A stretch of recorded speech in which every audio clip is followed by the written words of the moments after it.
제일 큰 문제가 지금 뭐냐? 정당입니다. 정당.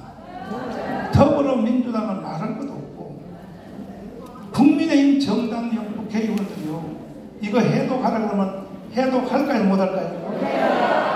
그런 인간들이 국회의원을 하는 거죠. 그 나라가 망한다. 그래서 이제 우리가 강화문이 일어났는데 반드시 우리는 이 강화문 운동을 성공시켜서 1000만 당원을 딱 모집해서 우리는 세계의 G2 국가를 만들어내야 됩니다.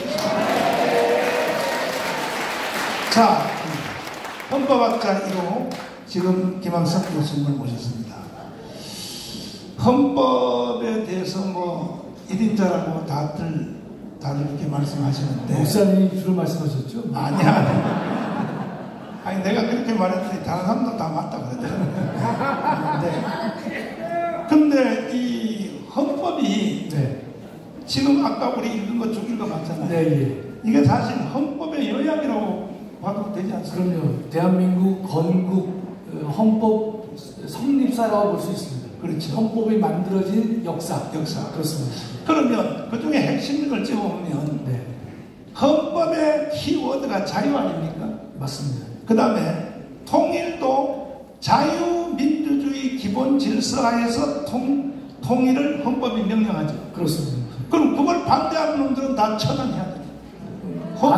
반헌법적인 행태를 보이고 있는 것이죠. 아니, 처단해야지, 처단. 이거 처단해야죠. 그러면. 그 다음에 자유시장 경제를 반대하는 놈들, 주사파들, 어떻게 해야 되겠습니까? 당연히 처벌해야죠. 처벌해야죠. 그럼요. 처벌할 수 있는 법조문이 있어요. 있는데 그동안에 제대로 안 해서 그런 것이죠.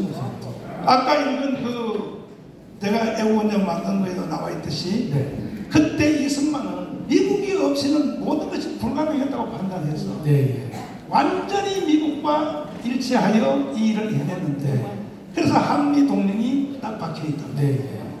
그 다음 마지막이 뭐냐? 기독교 입국론인데, 이승만 대통령이 기독교 입국론을 주장한 이유는 미국에 공부하러 갔다가 높은 산에 올라가서 앉아보니까 인류 역사 2000년이 다 기독교 입국론이야. 특별히 유럽. 이게 헌법에 이것을 명령을 담고 있는데 어떻게 생각하십니까? 지금 이제 조금 전에 글에 제목만 좀 보내주세요. 대한민국 어디에서 왔고 제목만 다시 보여주시고요. 요거 노란 거 위에 대한민국 어디에서 왔으며 어디에 있으며 어디로 가는가요? 잠깐 세워놓으세요. 세워놓고 말씀 올리면 조금 전에 목사님께서 국가 헌법 위에 국가 건국 이념이 존재하고 있다 이렇게 말씀하셨는데, 그건 정확한 말씀이에요. 왜냐하면 어느 나라든지 간에 최고법인 헌법을 만들 때 그냥 맨 땅에서 만드는 게 아닙니다. 그렇죠? 그 헌법을 만들 당시에 지배적인 이념과 가치, 그런 것들을 헌법은 담을 수밖에 없는 것이에요.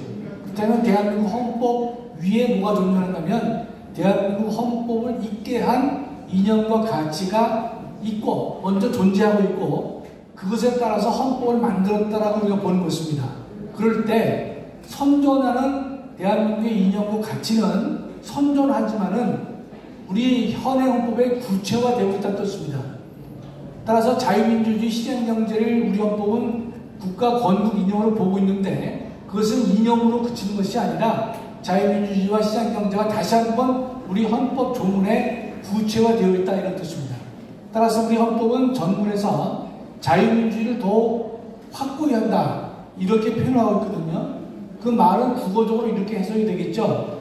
대한민국은 자유민주주의를 기초로 하고 있는데, 그러나 혹시 모르기 때문에 대한민국 헌법은 자유민주주의를 더욱더 확고히 하도록 모든 국가기관은 노력을 해야 될 것이다. 이렇게 헌법은 명령하고 있는 것이고, 조금 전에 목사님께서 말씀하신 통일 문제도 마찬가지로 헌법은 경고를 하고 있는 것이에요. 뭐냐면 우리나라에는 민족 중심의 통일관들이 꽤 많이 있어 왔다는 뜻이죠. 조금 전에 말씀하셨던 김영삼 대통령도 민족 중심의 사고가 상당히 강한 분 중에 하나였단 말이죠. 그러나 현행 헌법은 그러한 식의 접근을 경고하고 있어요. 따라서 민족 중심의 어떤 체제라도 좋다는 말은 우리 헌법에서 허용될 수 없는 것이고, 반드시 통일의 모습은 자유민주주의 기본 질서에 입각한, 두 번째는 평화적 통일을 하라고 헌법은 구체적으로 명시하고 있다는 뜻입니다. 그렇기 때문에 민족 중심의 민족끼리의 통합, 이런 것들은 우리 헌법화에서는 반헌법적인 행태가 되기 때문에 처벌받을 수밖에 없는 것이다, 이렇게 볼 수가 있겠습니다. 또 하나는요, 또 제목을 다시 보여주세요. 목사님이 쓰셨다고 하는데 상당히 명문 중에 하나인데 조금 많은 내용이 길어요. 길지만 이게 제목을 보시면 아주 매력적인 것이 어디서 왔으며 어디에 있고 어디로 가느냐, 이걸 둘로 나눠볼 수가 있습니다. 여러분 잠깐 공부를 좀 하셔야 돼요. 어디서 왔으며까지가 문장에 끊어집니다. 두 번째는 어디에 있으며 어디로 갈 것이냐는 한 문장으로 볼 수가 있는데, 학문적 용어로 말씀드리면 어디서 왔으며, 이것은요 정통성의 문제입니다. 암기해 두세요. 대한민국 헌법의 정통성의 문제고, 어디에 있으며 어디로 가느냐의 문제는 정체성의 문제입니다. 둘을 나눠야 되는 것이에요. 먼저 어디에 있으며 어디로 가느냐는 정체성이죠. 쉽게 말해서 이런 겁니다. 대한민국 네가 누구냐는 거예요. 누구냐는 질문에 대해서 대한민국은 답을 해야 됩니다. 어떤 답을 하느냐? 대한민국은 어떠한 존재냐 말이죠. 대한민국은 대한민국에 있는 모든 국민들의 자유와 인권을 증진시키고 인간다운 삶을 보장하도록 노력하는 것이 대한민국의 정체성입니다. 따라서 그 정체성을 부정하거나 또는 우리가 방향을 잃거나 하는 것은 대한민국 헌법 정신과 어긋난다는 것이에요. 따라서 북한식의 그런 체제를 우리는 인정하지 않지 않습니까? 어디에 있느냐? 대한민국은 대한민국 국민의 자유와 인권과 복지와 모든 것을 살리는 데 있는 것이다. 앞으로도 어떻게 할 것이냐, 그런 방향으로 나가야 될 것이다. 따라서 그런 방향과 어긋나거나 저촉되는 일을 하는 그러한 조직이나 세력, 모든 것들은 대한민국에 뭘 부정합니까? 한마디로 정체성을 부정하는 것이에요. 따라서 우리 헌법화에서는 우리 헌법과 양립할 수 없는 것이고 반드시 밟은 세월에서 제거해야 될 것이다, 이런 뜻입니다. 박수! 또 하나는요, 어디서 왔으며, 이게 정통성이라고 그랬죠? 이게 중요한 것입니다. 대한민국은 조선시대에서 대한제국으로 넘어갔다가 임시정부로 갔다가 대한민국으로 넘어왔습니다. 이 스토리를 대한민국은 다 역사를 인정하고 있어요. 대한민국은 전혀 없는 데서 뚝 떨어진 것이 아니라 조선에서 대한제국으로 임시정부로 그리고 대한민국으로 역사적으로 이어져 내려왔다는 뜻이에요. 그렇기 때문에 우리 헌법도 대한민국은 그냥 온 것이 아니라 김일성의 항일 투쟁으로 만들어진 국가가 아닌 것이에요. 항일 투쟁으로 만들어진 것이 아니란 말이죠. 어디서 왔느냐? 바로 그와 같은 스토리 속에서 임시정부의 법통을 대한민국은 이어받아서 내려온 정통적인 정부인 것이고, 조금 전에도 나와 있지만 그것도 유엔 총회가 2번이나 열렸죠. 2번 열린 유엔 총회에 의해서, 즉 전 세계의 합법적인 국가에 의해서 이 적법한 절차로 만들어진 국가라, 이런 뜻입니다. 그렇기 때문에 어디서 왔으며 대한민국의 정통성은 어디 있습니까? 대한민국인 것이에요. 그렇습니다. 자, 원래 내가 만든 원형은 더 간결하게 되어 있습니다. 근데 조금 확대시킨 것 같습니다. 일단은 이 대한민국 헌법이 세계 헌법 경연대회에 나가면 1등 한다는 겁니다. 대한민국 헌법. 왜 그러느냐? 이승만 대통령이 이 헌법의 초안을 만들 때, 유진호 박사를 통해 만들 때 이게 어디서 나오느냐? 이승만 대통령이 이 초안을 다 구성할 때 유럽 구라파가 가지고 있던 세계 구호가 있어요. 자유평등박입니다. 이걸 이승만은 해독을 한 겁니다. 그러면 이 자유평등박의 유럽 구라파가 가진 이 주제는 어디서부터 나오냐? 이게 성경의 바울 서신으로부터 나옵니다.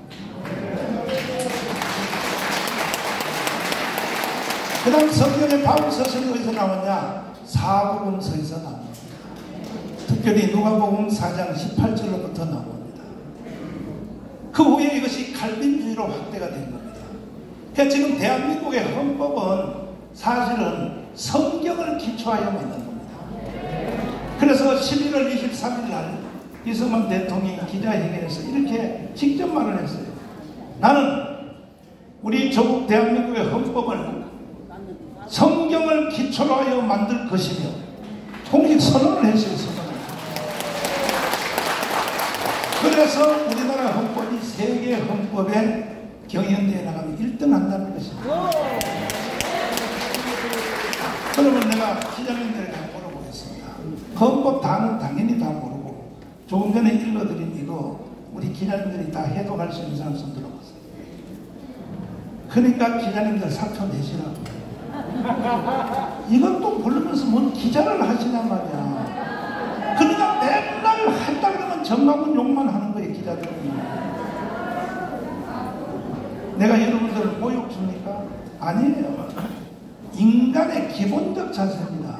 이것도 해독을 못하는 사람들이 무슨 기자를 하냐 말이야, 기자를. 조중동 기자까지 마찬가지로 내가 개인적으로 조중동 기자들하고 많이 물어봤어요. 이거 물어봤더니 몰라요. 한 사람도 몰라요. 어떻게 하면 오늘 일어난 시사적인 사건을 긁어가지고 신문 그 구독자만 늘리려고 그랬지 기초가 안 된 거예요. 기초. 그 다음에 또 한 가지 정치 집단들 이거 해독할까요? 더불어민주당 국회의원들 이거 해독할까요? 사법고시 아니라 할아버지로 나온 김기현 장로님까지도 이걸 해독 못하는 걸 내가 확인을 했어요. 확인을. 그 우리나라는 사법고시 나와서 판검사 해봤자 다 뻥이요. 이러니까 나라가 망하는 거예요. 이렇게 나라가 망하는 거예요.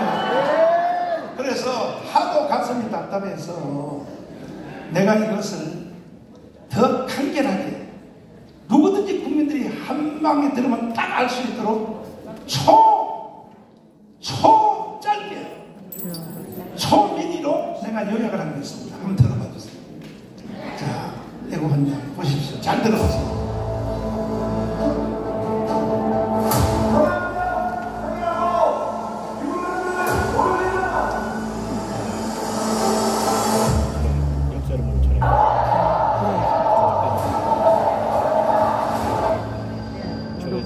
되네, 될까봐요.